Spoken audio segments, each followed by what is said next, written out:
about the conversations and actions that we're taking, and the push and calls for expanding our pipeline of counseling psychologists and making more space for trans folks, gender expansive folks, people of color, indigenous folks. So like there's a lot of space and awareness there, and that's been exciting. We showed up for international students and advocated in really beautiful ways, urgently and in meaningful ways. And I think that we're finding out that maybe building a counseling psychology of liberation isn't about what we do, but about who we are and how we are with each other. Like there was a lot of opportunities for connection that people took that in the past we moved away from. There was lots of opportunities where folks could have ran in one direction as grant funds become available, or different special issues get called, or opportunities are opening up. But there was a lot more connection happening, a lot more gentleness with one another, a lot more willingness to look at ourselves and say, yes, I've caused harm. And instead of moving away from it and being defensive, I'm gonna show up and try to move towards liberation, because that's where our field is going. And I wanna step into that promise. I wanna use my lane. I wanna give up my mic or my money or my space or my time or my privileges. Y'all been doing that, and it's been dope to watch. And so I think we're ready to move forward. I hope we're ready to move forward. I think that this conversation will hopefully continue to move us forward as we decide what this counseling psychology of liberation is. And I hope that you all will take some ownership in building that out and coming up with this definition of who we are as a field, how we are, and what a counseling psychology of liberation is. So thanks for being on the journey with us. And we'll turn it over to Reuben. Thanks, Della, for those awesome words. If y'all don't know about Della, Della's a force now with the Academics for Black Lives. If y'all hadn't heard about it, check it out. Shameless plug. She's taking the folks to the promised land, y'all, and other people on this call. I'm feeling really grateful for not only the folks who are a part of the Liberation Incubator, that have been incubating for the last 12 months, but all of you all who are in y'all's own spaces doing human work. It's not easy to work with humans. Humans are my greatest joy, my greatest headache. So I really am grateful that you all are sharing y'all's time with us today. So I'm going to try to be brief. Y'all, we have a beautiful opportunity ahead of us to explore what living free means. When we first met, all 9 of us together, we really put our heads together to try to figure out what liberation even was. You know, from what the resources we've had before us, from where we are today, from and considering where we want to go in the future. And really, at least for me, what it boiled down to is we all are the key to liberation. Each of us has the key to liberation in us, and it starts with living free for ourselves. I'm sure y'all have heard the mask metaphor, maybe because y'all are counseling psychologists, maybe not. But when y'all get on a plane, if you've been privileged to get on a plane, privileged enough to be on a plane, the flight attendant gets to the front of the plane and they go through their whole spiel. Sometimes people don't listen because they got their headphones on. That's me, but I have before. And when they talk about the cabin depressurizing and those masks falling, do y'all know who they say put it on first? Yeah, they say put it on yourself first. And they say, put it on yourself first so you can take care of yourself first, and then you help someone else. But the way we're socialized, the way that we're taught, the way that we've been programmed is to care for other people's needs before our own. And I know, and then we're even guilted to say that that's selfish.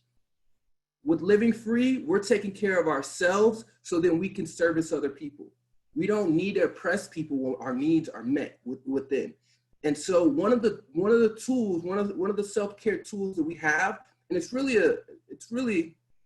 our attention.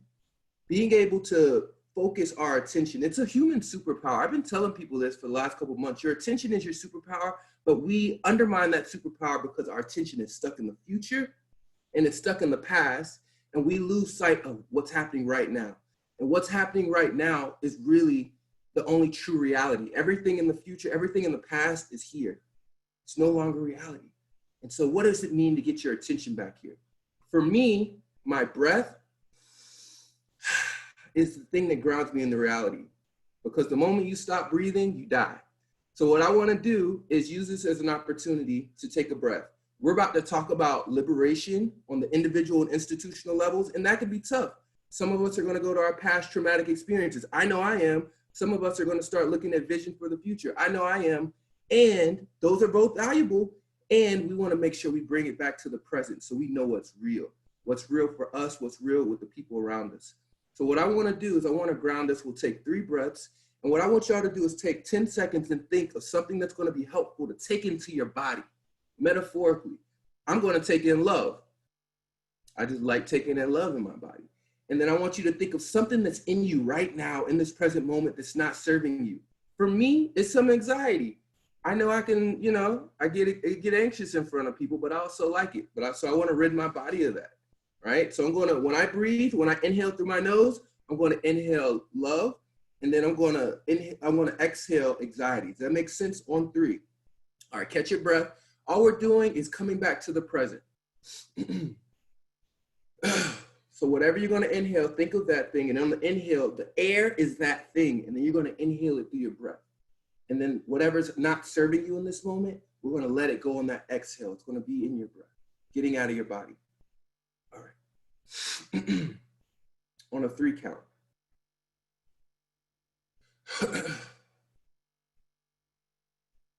1, 2, 3. Inhale, whatever is going to serve you. And exhale through your mouth, whatever is not serving you.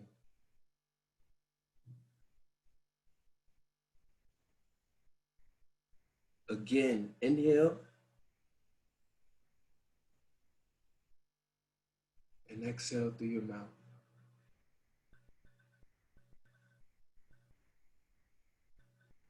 Last guided breath. Inhale what's going to serve you. And then exhale what doesn't. And then I want you to just take 2 more breaths in the present.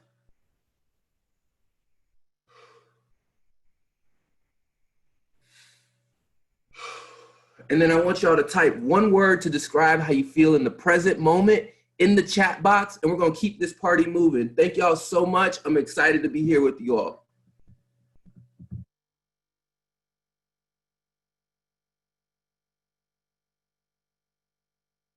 Yes, y'all see these words?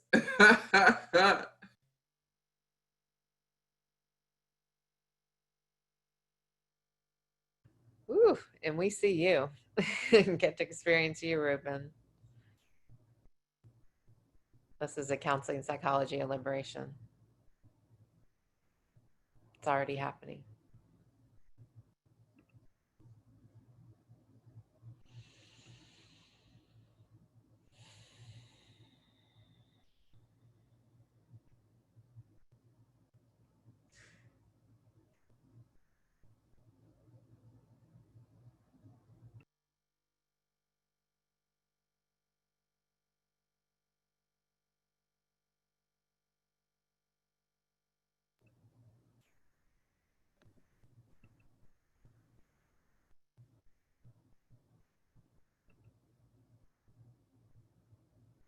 I think we've got Ankita, we've got Laura, Herman, and Elizabeth, who are going to take us to this next piece. Thank you, Reuben.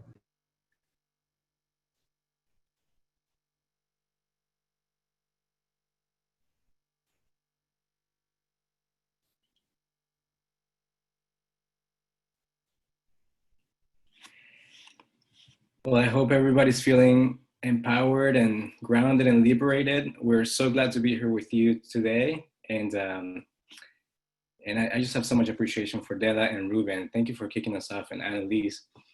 So we wanted to, before we break into breakout rooms where the magic will happen, and we will get to really connect with liberation principles at a very personal level, we wanted to talk to you a little bit about some tenets of liberation and how we understand them and what they mean to us. So the first tenet that we would like to share with you is critical consciousness.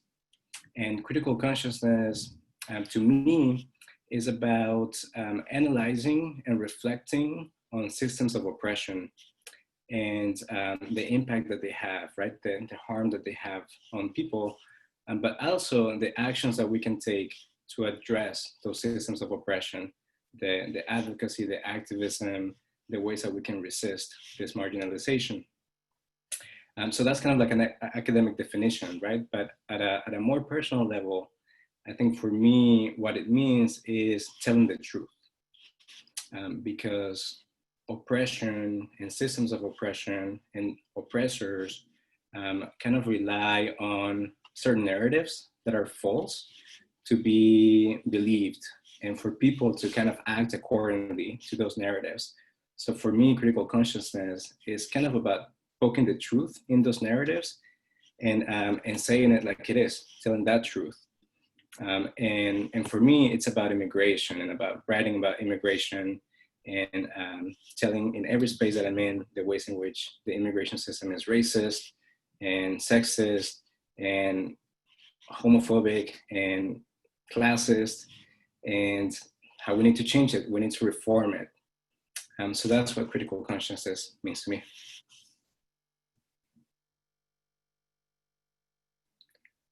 I'll pass it on to Laura.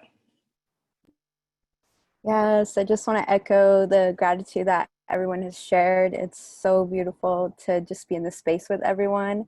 My pronouns are she, her, hers, and I go by Laura.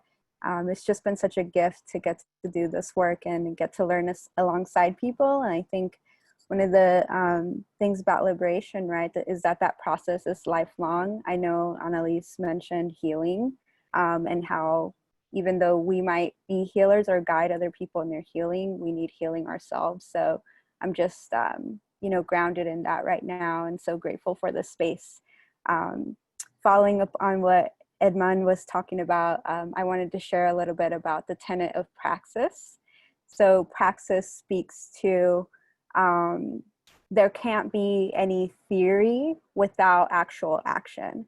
So we could talk about, right, like the tenets of liberation, but we actually need to put liberation into practice.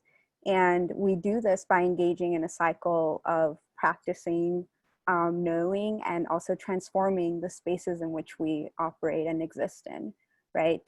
So this cycle can help us build unity between what we know and what we do. Sometimes there's a disconnection there, right? Like we might hold that knowledge, but not necessarily put it into effect.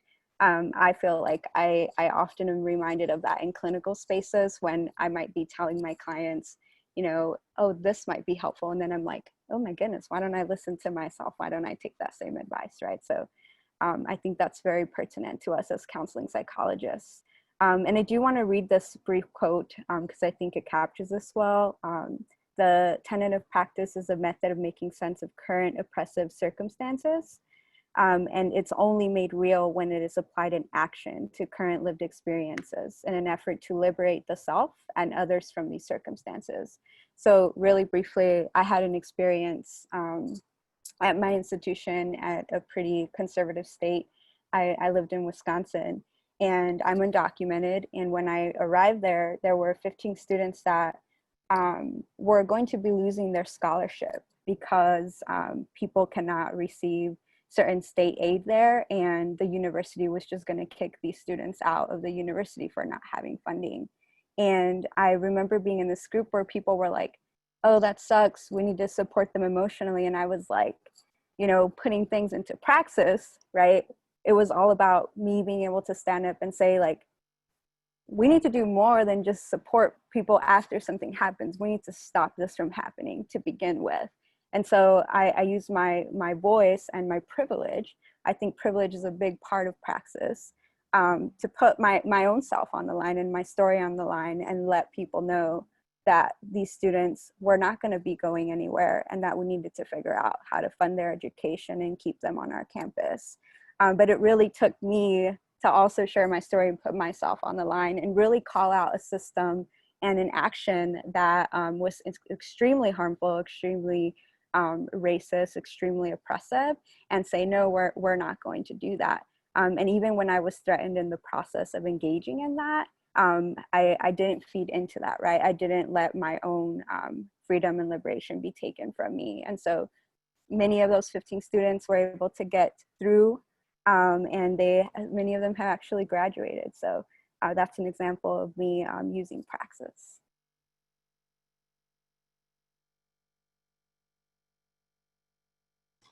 Hi everyone, Ankita, my pronouns are she, her. I want to talk about recovering historical memory. I don't know if you can have a favorite on it, but this is my favorite one.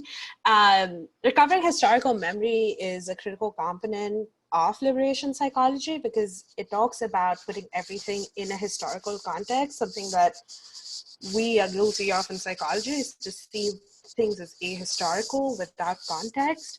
Often for us who have been subject to colonization, historical oppression, it means that our history is written from the perspective of the oppressor. An example of this is I had all my schooling in Bombay, India. Even the colonization has been over for us for 70 some years. Our history, social studies books are still written by white dudes. So that's like a very explicit example of how that works. So to apply recovering historical memory means to always see things in context, especially in the context of history and how things were, to understand how things are right now. We didn't just get here. Things have happened that has led us to where we are right now. So that is recovering historical memory. Elizabeth.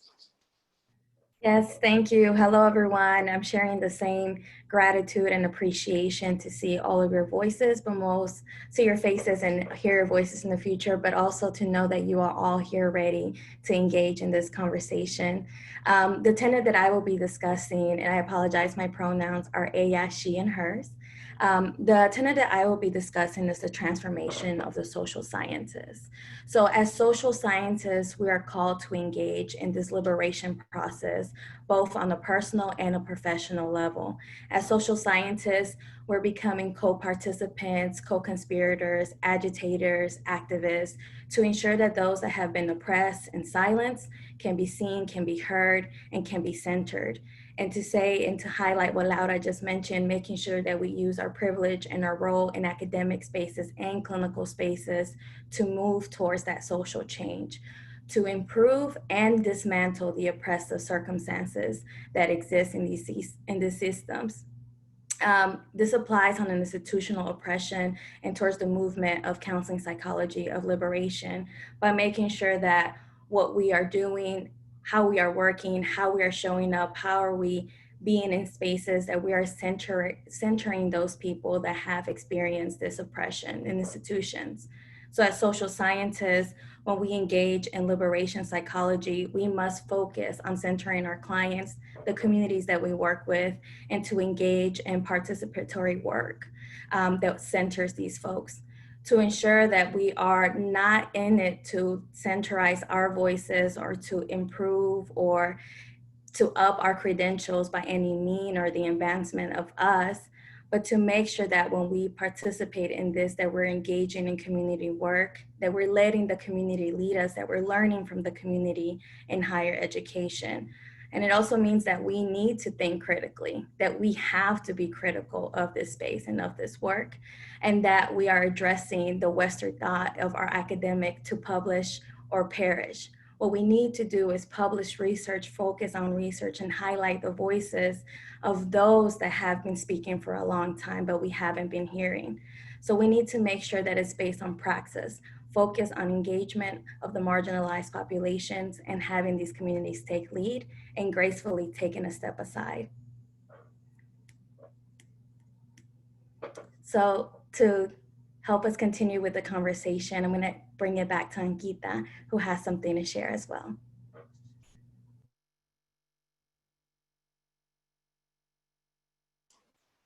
Hi, so in this spot, we're gonna, that's on the bright cherry, focus on some of my student experiences. I wrote it out because I was anxious. So I'm speaking as a student, as a trainee of counseling psychology, as a rising fifth year, reflecting both on my experiences of harm, of resilience in these past 4 years. And this is my hope for a profession as a training community and as future colleagues. I want to start by posing a question to everyone, something I'd like everyone to think about. You know, we're trained to accept our clients for their whole selves, but do we really accept our students for their whole selves?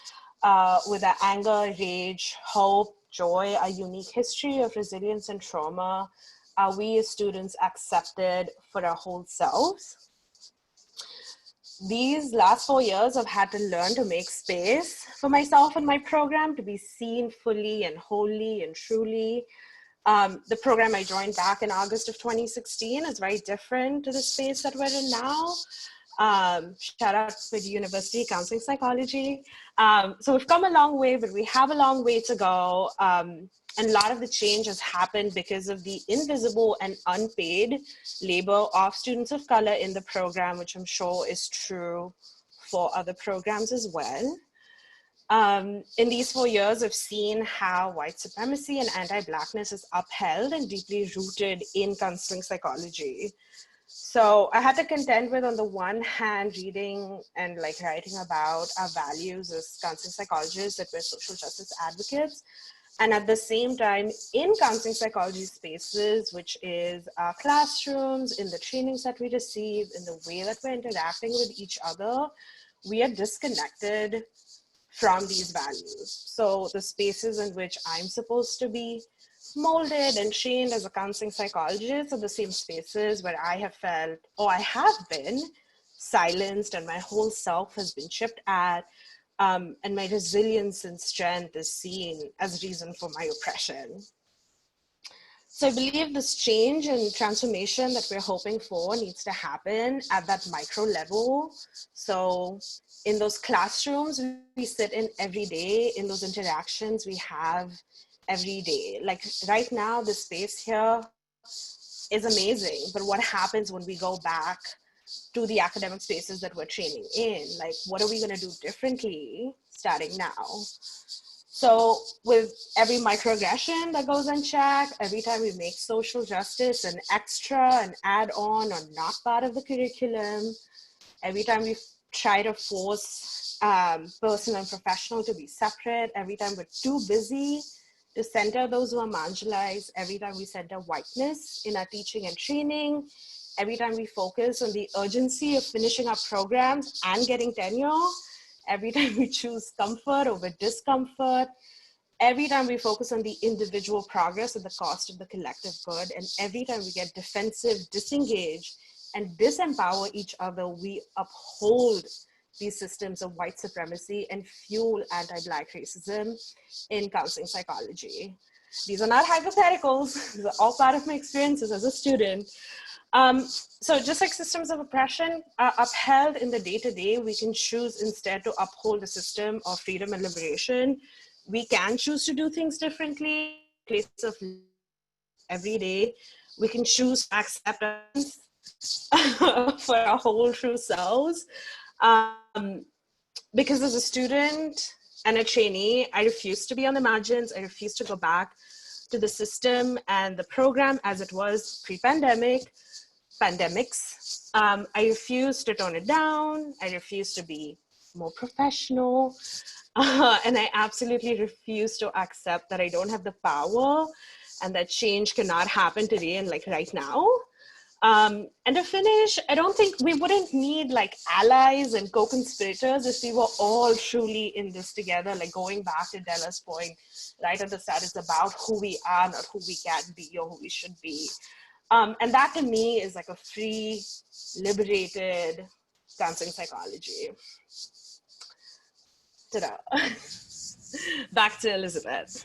Yes, Ankita, thank you so much. And I hope you're looking at the chat and you're seeing all the love and everything that you're saying is just echoed, I think, in other folks. And this is what we're talking about. We're talking about centering the voices of those that have been silenced. And so I too will be engaging in this power shift where I am taking up the space to discuss some of the things that I've seen while I've been in this field. And so one of the main things that has been bothering me, and it's been hard to navigate until recently that I've been around some amazing people that have been supporting me, is this aspect that our field needs to change this idea and narrative that we have that for some reason certain students or certain folks need to experience oppression or silencing in programs, and that somehow this is normalized and okay, and that by engaging in this type of experience, the students will somehow come out better, stronger, or that this is a necessary part of our journey. And if this doesn't resonate with you, I really engage and ask you to listen to the following words, because for a lot of us, this is very much our experience. So we're often told to keep our head down, to not make waves, to not make yourself a target. You know, we hear this from our mentors and our supporters when we reach out to them, that they too experience this in their program. And then you just have to get through the program so you can make the change later. But here's a crazy and not crazy idea. What would it be if we didn't have to experience this as marginalized students with marginalized identities? What would it be if we could just be students? What would that look like? To have the same powerful, the same intelligent, the same passionate, the same fearless people just be allowed to be themselves. And so in our field, we like to think that we've come so far from our shameful past of our oppression that exists, but we fail to see that white supremacy is still very much in our academic halls, right? From the way that we teach to the syllabi that amplifies the European white cis academics.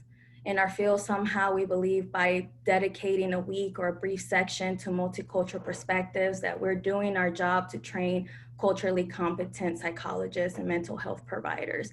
But the reality is actually the opposite, right? The reality is that when we as a field only find it important to highlight certain voices at certain times when it benefits us, we are part of that oppressive system in academic. When we make Black, Latinx, Indigenous, queer, trans, libertarian psychologies optional and not part of our core curriculum, we are upholding that white supremacy in our field. When we fail to bring in experts in these areas to teach us, and we compensate them as they should to teach not only our students, but our instructors, we're upholding that oppression in our training programs. When we fail to require our current instructors, our current students to engage in teachings and research that are recent and are led by Black, Indigenous, folks of color, folks from the LGBTQ+ community, folks from various ability status and various documented status, we're upholding that oppression.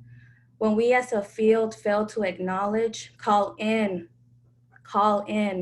hold our folks accountable, hold the folks that are harming our students, that are harming themselves, that are harming this field accountable, we are making a conscious decision to continue to uphold these oppressive systems. When we fail to provide our students in training programs with linguistic diverse training, we're upholding these oppressive systems. When we refuse to discuss the social political climates and how they affect the psychological and overall well-being, not only of ourselves, but the clients and the communities that we serve, we are making a decision to uphold these oppressive systems. So we need to change this culture, this normalcy, that our training programs uphold white supremacy, anti-Blackness, and other forms of oppression on a daily basis, on a conscious effort. And that is not just happening now, but it's happened to many of us for many generations.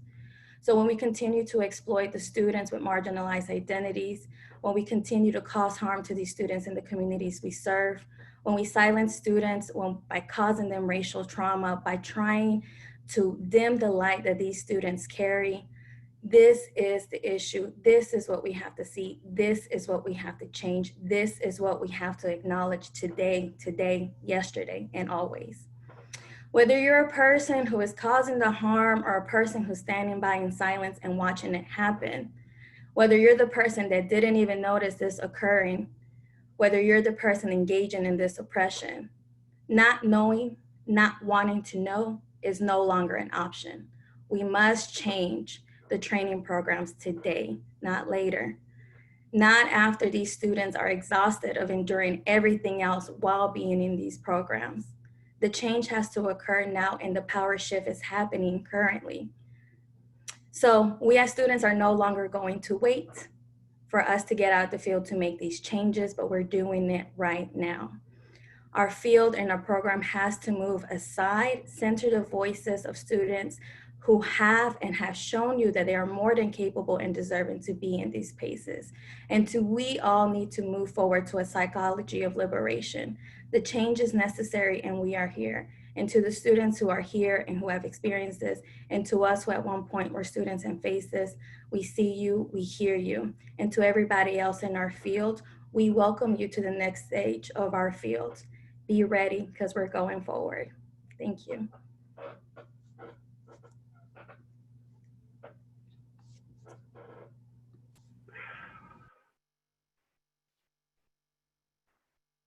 So I'm a church boy, and I'm over here getting ready to run around my house because the whole sermon just got preached. We should just pass the plate right now because the tithe needs to be paid.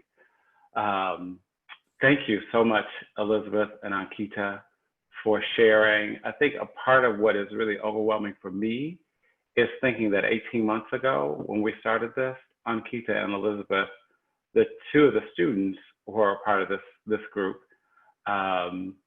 were quiet, were less participatory, were reserved. And today they gave you all the gift of being able to see what counseling psychology can be. So I hope that you're willing to accept the gift and unwrap it and see what is actually possible for us. Thank you all so very much for sharing. It's so, so powerful. Yeah, Amy, tell them what we're supposed to be doing right now because I need a minute. That's okay. Well, we just saw the result of a liberation process group in the talk that you both just gave to us. The power and the passion and the heart, so much heart.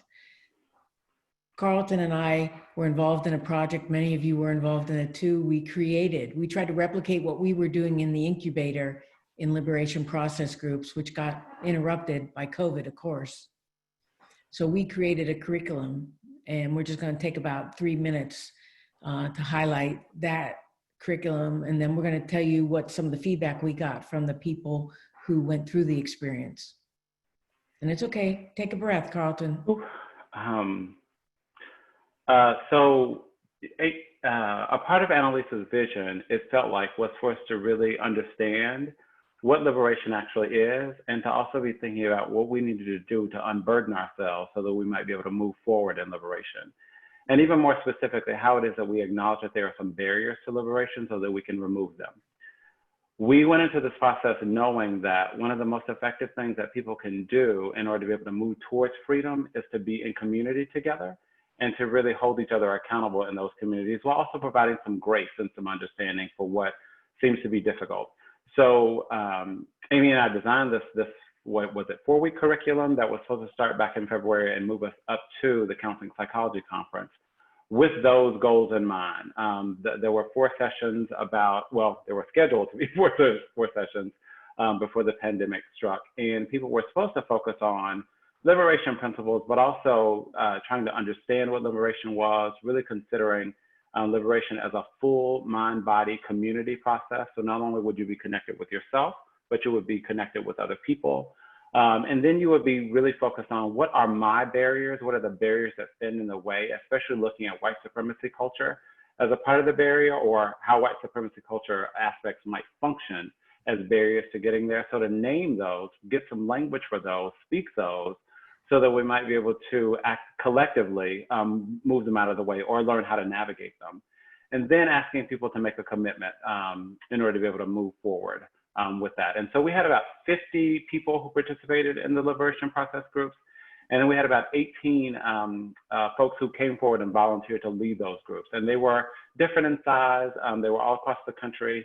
But we think that they actually functioned really well with regard to creating community and giving people the opportunity to be in a really intentional space where they could identify what was really needed to move us, counseling psychology, forward towards liberation. And so Amy is going to talk to you about some of the evaluative feedback that we got, where people talked about what they would commit to.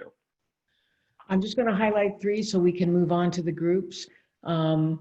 One person wrote, I've been emboldened. I've spoken of liberation regularly since the group. I've not taken the safe route any longer. I've called a thing without regard for how uncomfortable it made others. I've named the enemy, white supremacy, even more boldly in my discourse. Person number 2 says, this experience has permeated all aspects of my life. It has had a huge impact on my foci as an educator. It has shaped my orientation to my clinical work. It has galvanized me into becoming an activist and organizer, and has helped me to connect with an incredible group of people. And the last one I'll say, I will continue to participate, contribute, and support the development of a sustainable structure to continue the work of dismantling white supremacy within our profession, field, and practice. I will remain open to feedback, engage in self-reflection and action. So these are just three of the perspectives of people who are saying, as a result of these groups, what they will commit to. And that's what we all need to focus on in terms of what commitments we're all willing to make.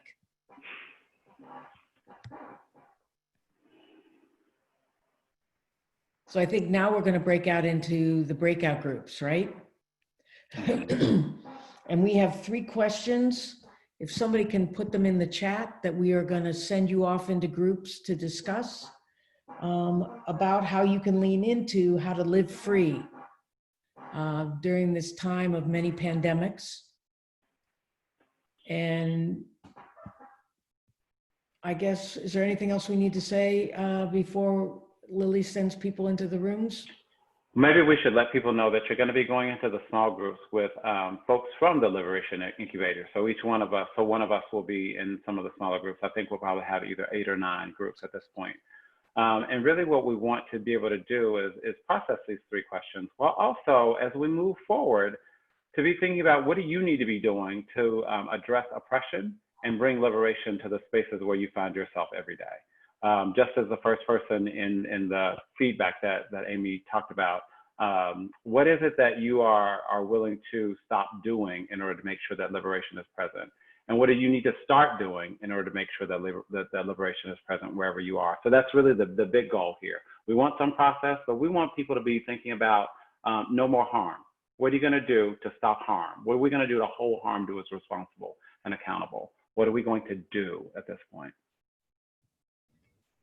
Great. Thank you, Carlton. Lily? Okay, I will go ahead and open all of the rooms now. Thank you.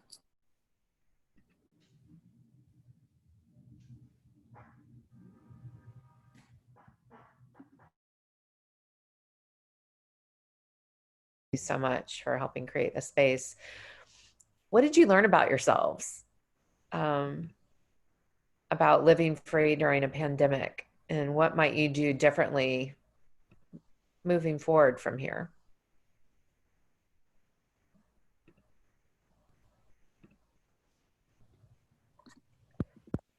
Well, we're going to encourage people to take to the chat to sort of share some of those thoughts, Anneliese, as well as giving a few people the opportunity to share here.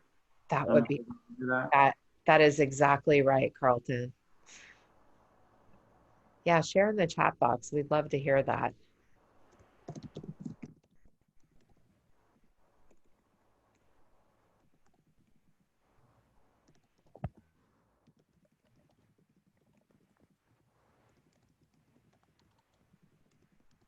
I think, were you asking for a response?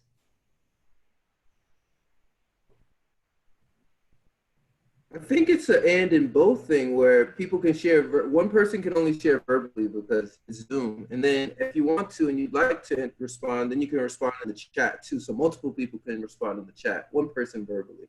Is that how I'm understanding it, Anneliese? Thanks, Reuben. Thanks, Carlton. So was it Ruth who wanted to share? I was just going to say that I think sort of the theme of the discussion in our group was the need to change institutional reward systems and the way that oppression gets completely integrated into the reward systems that allow some people to thrive and some people to not thrive or to get kicked out or leave those institutions. And those are things we can do. Those are doable things. Yeah, so changing the reward structures. In my group, Kim Burdine talked about something that feels really related to that. Do you want to share what you talked about, Kim, with regards to the EPPP? Or it could be paying the students too. Both of those are the same, right? Yeah, I was like, which one? Well, yes, one, I just talked about how it has to be that during these couple of days, probably on this call, we have people who can, yeah, just eliminate EPPP as what ends up being a disproportionate barrier for folks with marginalized identity to becoming licensed. And we know, you know, that impacts like food security, housing security, you know, folks having access to liberation. So that, and then also talked about just a commitment to myself to call out and call in a lot of the stealing of labor that we do from students who are not getting paid for the work that they're doing on a lot of these equity committees and task forces and all of that. So those are two of the things that stand out to me, and I'm going to try to continue to work on that at the tables that I'm at. Yeah, what Ruth said really resonated with me in thinking about changing the reward structures, and that was really consistent with what Kim shared in our group. So we have to be thinking about what do we want to do about how people get rewarded in a capitalist system that we currently reside in, if we want to liberate folks from that, and also liberate ourselves from that. Lots of things coming up in the chat that feel really important. We also wanted to make sure that we gave you all the opportunity to ask questions of the Liberation Incubator Group. So we're going to move to our second question, which is, what are you taking away from our time together that will help you or others to live free? What are you taking away from our time together that will help you or others to live free? Thinking about that with regards to maybe even the call that Elizabeth and Ankita put out for us. How can you begin to respond to that? What can you do immediately? Feel free to take to the chat box to respond to that as well. And just similarly, if somebody wants to respond with their voice, we're definitely open to hearing that as well.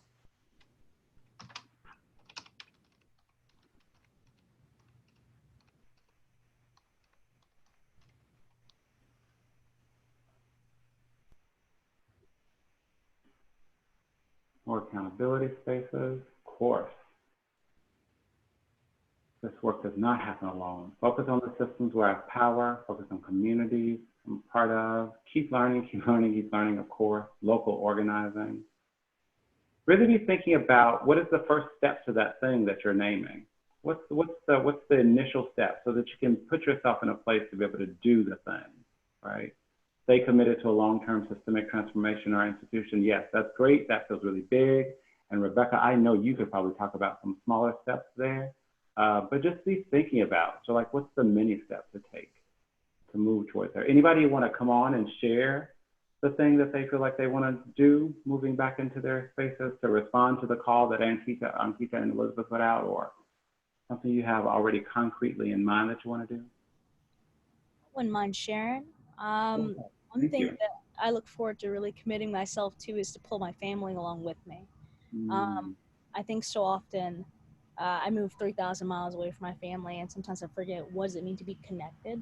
And this journey is not just the journey I make with myself. It's not just the journey I make with my partner or my friends, because I do this work so my sister won't have to, right? But in that, I can't remove her from the conversation because life will never remove her from that conversation. And so I think in doing this work is to do it in community and to really consider my first community in that process, and to continue to uplift my family and to help them and to give them any resources that they need, because we're all on different journeys. And I find that in my family, my wonderful Black Southern family, we do everything amazing. We do it together, whether it's cooking Thanksgiving dinner or fighting the power, right? Or fighting for equity. I'm going to pull my family along. I think it's going to be so much more restorative that way. Thank you so much, Deja, for making it personal, right? That is a really personal piece that for many of us with our credentials, we can forget, be we Black, white, poor. I mean, like, we can forget that piece about our families really easily. Thank you so much. Anybody else feel like you want to come on and share something that feels doable for you as you move in and through this space? Actually, I have a question. It's a response to your question, but then also a question back to you. I feel like I would need a accountability buddy who I can check in, and or it could be like a dyad or like small group. And you know, we saw from the talks of Ankita and Elizabeth earlier about the power of the incubator work over the past year and a half. And I mean, like, so I'm not asking for like something, you know, highly organized, but like I'm not asking the incubators to like organize everything, but I'm curious if there's going to be any like system or like where we can find accountability buddies ourselves, or something who I can walk with to find ways to identify people who I can walk with.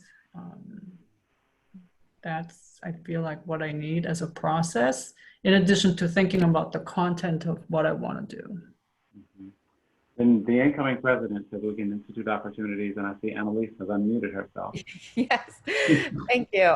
Well, I think the Liberation Incubator, we're breaking some STIG rules. Special task group is that we're ending actually in September, and we were meeting then to kind of lay out the blueprint of what we learned. So I think that will probably be in one of the recommendations, and we can certainly, it's great to see Mary as incoming SCP president move that along. The thing that I would just ask all of us to keep doing is to, this is not advocacy and social justice. It's work we do on behalf of other people. It's just that's not the work we're talking about. We're not even talking about, I mean, we're talking about doing this work because we are harm doers. Like, I have just, it's been a gift to be in relationship with Elizabeth and Ankita the last 18 months. And I think as a Liberation Incubator, we were always looking for the ways that we were doing harm to students in our space. Even as we planned even as we planned for today, we were like, shit, we need to front load the conversation. That's how we got to today, because we were always asking the question, and that's different than social justice. It's that we actually are doing harm, and we're doing harm not because we're bad people, but because we've been taught. We're also doing our own liberation because we've been taught. You know, I mean, hello, Academics for Black Survival and Wellness, you know, and a lot of the other liberation movements that are represented on this call. You know, so I think the only thing I would say is, like, whatever form this gets instituted in, that we use the right words we're talking about. So thank you, Anneliese. So many things coming into the chat box. This last one just popped up. I think it's really important. Privileged folks with tenure can afford being less productive in the traditional sense. This can free up time to decolonize syllabi, learn how to do research from a community engaged paradigm, double down on service to community and profession, do needed self-work, right? Such a powerful way of thinking about how do you flip this traditional role that we have on its head to make sure that we are actually, I mean, I think about a part of our conversation, what would it be like for those privileged folks to move into some of the spaces that people of color, women, marginalized folks have often taken up to do for the institution or to do for the department. So really think about how do you use your power to shift into doing that work. I think maybe we're supposed to be shifting now into questions. Matt, go ahead, Matt. I wanted to take a shameless plug here for a second.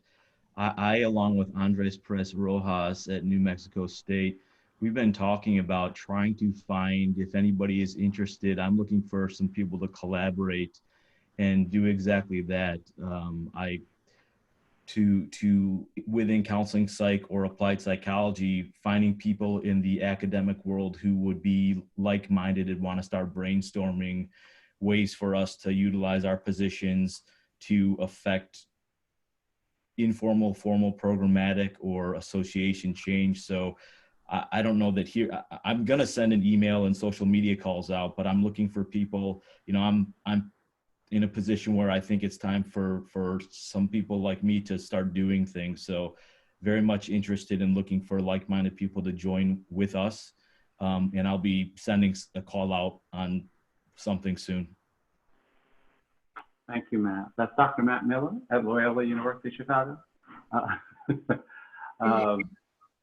I was going to say, Carlton, and just so that people know, within the executive board of SCP, we're working on creating accountability structures within SCP and talking. There's going to be a working group to examine that and to really bring to life how we can turn our structure in and out, upside down, in ways to move towards liberation. So there's a lot of places where maybe we can collaborate.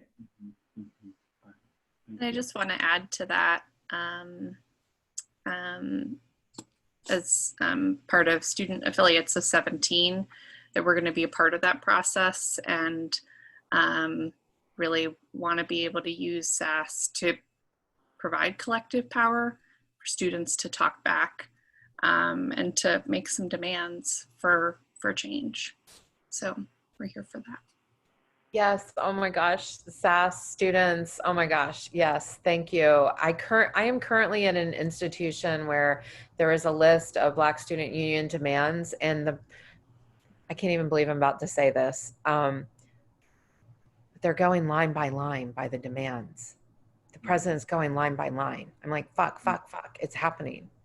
And I've had to say things like, you know, the white guys will be talking amongst each other and being like, well, they're calling this department out, but that department's been doing the same thing. And I'm like, they're wanting to cancel each other, the white guys. I'm like, white guys, don't cancel each other. Go get your white guys. Get your people.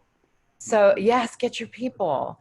And so I really appreciate what you're saying, Gloria, and saw a lot of people agreeing that, you know, and I think there are people in this space who are already making demands of their program faculty, and it ain't going that well. And we heard in our racial affinity group spaces that it's just not going so well, you know, in some spaces. But yeah, I really appreciate, you know, SAS's leadership. Thank you, Gloria. We are coming up on the last 15 minutes of our time together. I think that's the way the structure was created. We wanted to give the folks from the Liberation Incubator an opportunity to provide some reflections, or do we want to go to Q&A? I'm looking at the folks. I don't know. I'm trying to figure out, where do we want to go with this? How about we go with, people begin to think of questions, right? If you have questions that you want to offer, feel free to go with those. But we were supposed to be prepared to give like some final 1-minute reflections, if that feels okay. I can't see people. I forget where the people are right now. Della, as one of the co-chairs, do you want to start us off?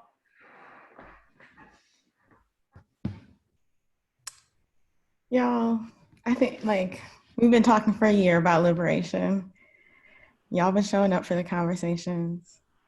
I've been getting life watching y'all show up for the conversations, feeling like, okay, we're moving, we're growing.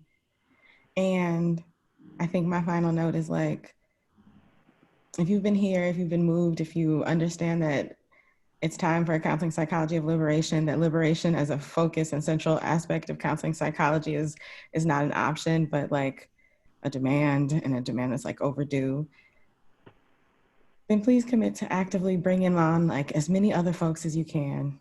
Like the pace is moving so slow. I'm sitting here activated now, like, just came from what was supposed to be an award ceremony for Division 56, trauma psychology for Paris and I for Academics for Black Lives, and was Zoom bombed and so much violence, swastikas and N-words on repeat, and just the experience since A4BL started, what my inbox looks like of hate mail. It's like, we need everybody. I think that as I look back on what we've been able to do and what this collective has been able to do, and when I say collective, I don't mean Liberation Incubator, but everyone who's been showing up to do this work, it's like powerful, and we just got to grow it exponentially.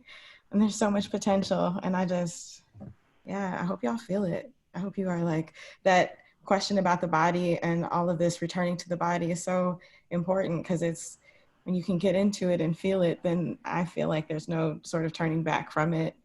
The commitment to it is different. You move different. It feels delightful and delicious as you move towards it and away from all of that other pain and violence. And so I'm just inviting you to invite some more folks to the table. And that's what I'm sitting with as we wrap up this year. Thank you, Della. Armand, and after Armand, maybe we'll go with Ankita. Thank you, Carlton, and thank you, Della. I'm so sorry that you were aggressed that way, but we're here with you, and yeah, I'm so sorry. I think for me, my reflection, if I can keep it brief, is that change happens and change is possible. I'm thinking back to when we started in this journey 2 years ago. I was also a new faculty member at Lehigh. And I'm just thinking back to where I was in that moment, entering this hierarchical, faculty path, and the ways that I've changed. I think because of this group. So I'm hugely appreciative of everyone who has been engaging in liberation. I'm also thinking back to when I started as a graduate student in 2010. This was unimaginable. This was not possible. I never thought that we would get here. And here we are, 100 people from our field coming together, asking for liberation. So I'm extremely hopeful. And I think that change is happening, has happened, and will continue to happen because we will make it so. Ankita, then Laura. That was beautiful. Wow. I guess I want to talk to the students. It's been a rough 4 years, being in my program because of all the changes and feeling silenced, and then being in the Liberation Incubator and seeing Anneliese / Dr. Singh and being like, wow, this is possible. And then seeing that expand, that's been beautiful. I mean, I want that for all of us, for all of us to be able to create change in our program, because it just needs to happen. I mean, there's just no choice. And that for us as grad students to just bring our whole selves, call out the shit that we see in our program. It is shit. Just call it like it is.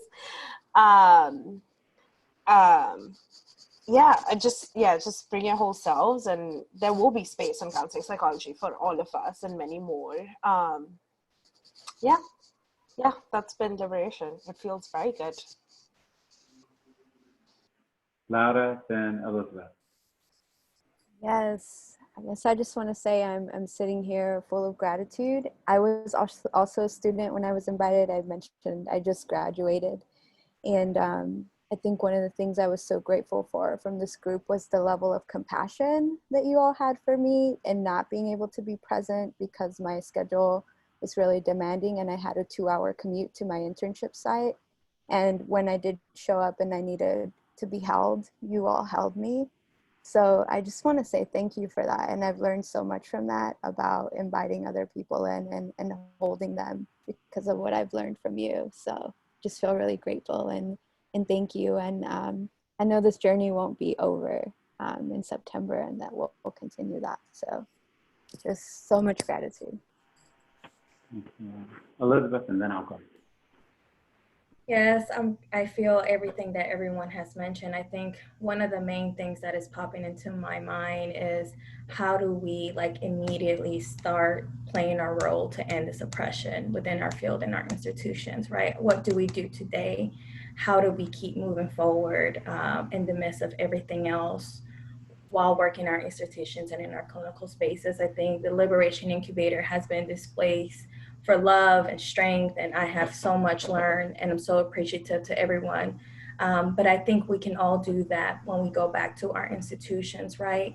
There are many students out there, and even ourselves, who are already in the teaching field or in the clinical spaces who have been harmed by our field. So how can we hold those spaces for others? How can we continue to build that strength and that love? And how can we start engaging in that healing process? And to echo what Reuben said at the beginning, it starts with us. We need to start doing that work ourselves. So thank you all for being here and participating, and thank you for the work you still will be doing.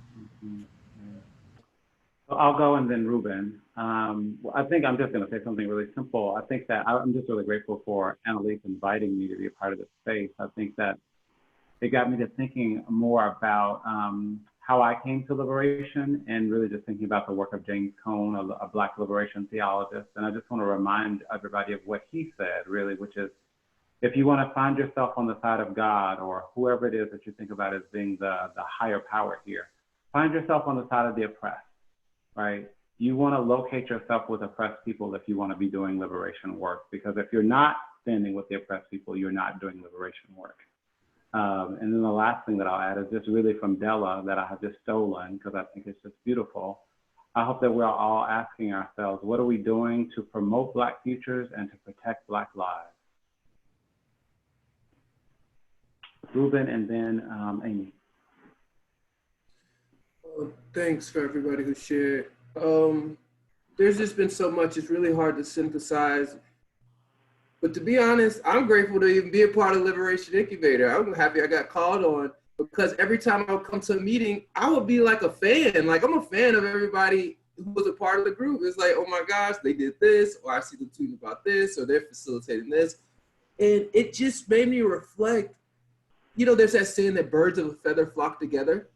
And if that is the case, like the power of a community that has a single goal. We're all very different people coming from very different backgrounds. We have different identities. We have different, we even could see the process of liberation different, but we held that as a community, and it was an all hands on deck affair. And it was a beautiful thing because we didn't have everything we needed, but we had just enough to activate liberation, not only in our space, but to create other spaces that other people benefited from. We were very responsive. We learned from each other. We held each other. I mean, even before this call, you know, we took breaths with each other because we were holding heaviness from what Della's experienced. We are very responsive. If we can't meet or we can't do something as a collective because we're grieving or whatnot, we did it. And so the beauty of a really healthy community that centers liberation cannot be stopped. And I think it's starting here in counseling psychology. So I'm so happy that the Liberation Incubator gave me the opportunity to witness this, remember this, and it's paving the path forward for all of us here. Thank you, y'all. So thank you, y'all. Amy and then Anneliese. I'll be quick. I have lots of feelings. I started out this process thinking, what does liberation mean to me as a white woman? And how do I understand that? And I feel however many months later, with the fertile ground of the incubator and then blowing it out of my mind with Academics for Black Lives, I feel like we talk about how trauma changes the brain, but liberation and healing changes the brain, changes the spirit. So I feel like that has happened for me, and I feel like it's happened for everyone in that group. And I feel like that's where we have to be. We have to change our brains back and use liberation and healing to do that. Oof, these are the moments we would always have together, and hopefully you are feeling them as a community. It's very bizarre to be the last person to speak. I will tell you, when I came to this group, there were so many times I would just cry.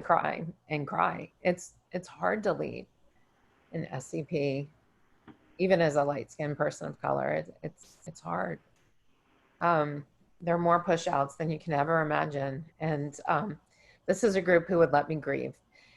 And I think as I think about our journey over 18 months, I feel so grateful to have landed that. I think the core to all of building a counseling psychology of liberation is to center Black liberation. As Jeanette said, until Black liberation is realized. I have a lot of things I can share about that, but I think when we do that, we're doing all of it.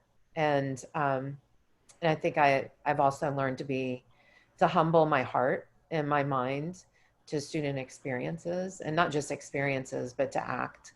And I've learned how I've failed and how I want to keep going and fail again and make mistakes and keep going. You know, I think, Elizabeth, I learned from you resistance. Mm-hmm. From Carlton, just thank you for reminding me of my spiritual path. Laura, your fierceness is just, it's always been with us. It wasn't hard to include you. Della, you're like my cutie pock younger sib from like a dream of like a science fiction future that I'm just trying to live in. Amy, your accountability and checking on me. I mean, you checked on me so many times today. Like, you're a sister. Herman, I feel freedom when I'm with you. I just feel free. It's on the poster, migration and freedom, but Ankita, ancestry, deep resistance to colonization. You might have been my first call, my first invitation. And Reuben, just love. So much love. I hope that, you see that I'm offering those words to these folks, but I'm offering it to all of us. Like, what if we actually leaned into loving one another in ways that are healthy, with boundaries, with possibilities? We're trying to get out of this bad racist, good non-racist dynamic, but I think we need to get out of this bad perpetration, good non-perpetrator dynamic, because it's never that simple. We just have it all inside of all of us. So I'm so grateful for this community. I'm so grateful for everyone who showed up. Tomorrow I'm going to try to unpack some of this weird thing called a presidential talk. Like, what the fuck? It's at, I think 2:00 Eastern, Ruth. I don't know. But I hope you can join us to continue some of that. And there's a video that will be shown at the business meeting that a lot of the folks on this call participated in. So I think it's about building a counseling psychology of liberation. And so I hope you can join us for some of those events tomorrow.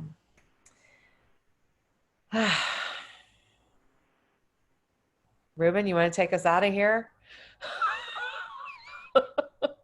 Well, wait, there's a lot of ways I could take us out of here, but I mean, I don't know what else to say. Let's, y'all want to take some collective breaths one more time? I know the same thing as before. What's going to aid you as you leave here and continue your journey of liberation, and so we want to inhale that. I know for me, Anneliese, man, you almost brought me to tears over here. That love is such a powerful force in the world. I used to do the activism work from anger and fear. Nothing's wrong with that. But what I learned is when you love people, like, it's an abundant energy that just keeps building. Fear, you'll eventually burn out and you kill people, you hurt other people. You can also end up recreating the behaviors of the oppressor. So what I want to do is take in something that's going to be helpful for you as you continue to liberate, all of you all. And then what can you let go? What can you rid your body of? For me, mine is fear. I'm very sensitive to fear in others and in myself. So I want to get it out of my body. Doesn't mean it's not real, it's not important, but I want it out of my body. I want more love.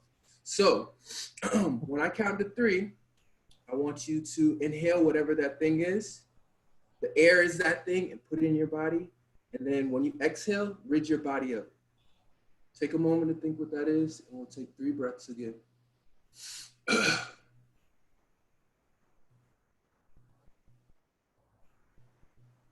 1, 2, 3. Inhale what's going to serve you.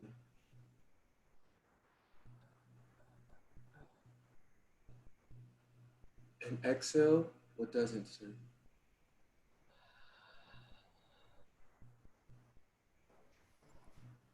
Again, inhale what's going to serve you.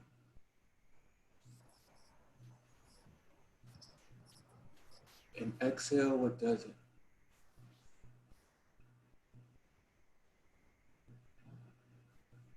Last breath, inhale what serves you. And rid yourself of what doesn't. Take another breath or 2, shake out whatever tension's in there. And if you want to, drop 1 word to describe how you feel right now. And keep liberating, y'all. Keep loving and liberating. I see it ahead.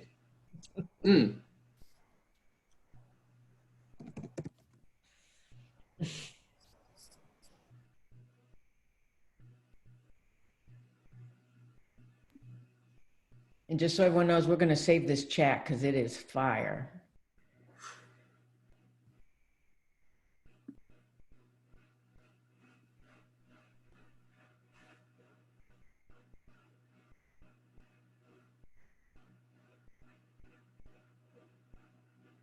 Feeling hopeful. I'm feeling hopefulness in my body, y'all. And since I got my mic and we're still rolling, I feel motivated to personally shout out Anneliese. I remember when she called me with this idea, it was a beautiful vision. There was no way I could say no, and that vision turned into reality. And that is a testimony to what you can do with attention. Anything that you put your mind to, it can happen. Anneliese just showed us, y'all.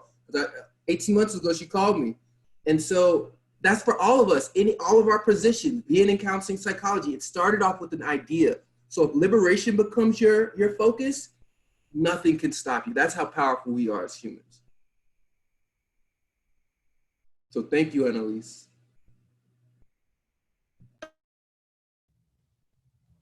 Thank you to everyone too who shared and all your vulnerability, just bringing your full selves into this space. This space couldn't have been what it was today without everybody being so present and just coming in your whole self. So thank you for that.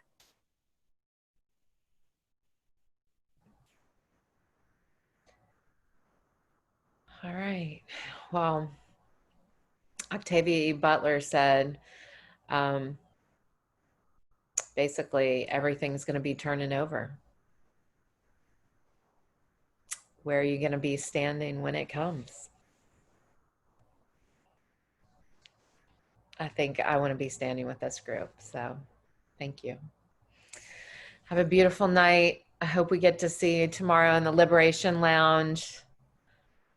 Echoing what Laura said about this group. Thank you all for coming on a Friday night. Oh my gosh. Love you so much. Can't wait to see you in person. Bye, everyone. Thank you all. Take care, y'all.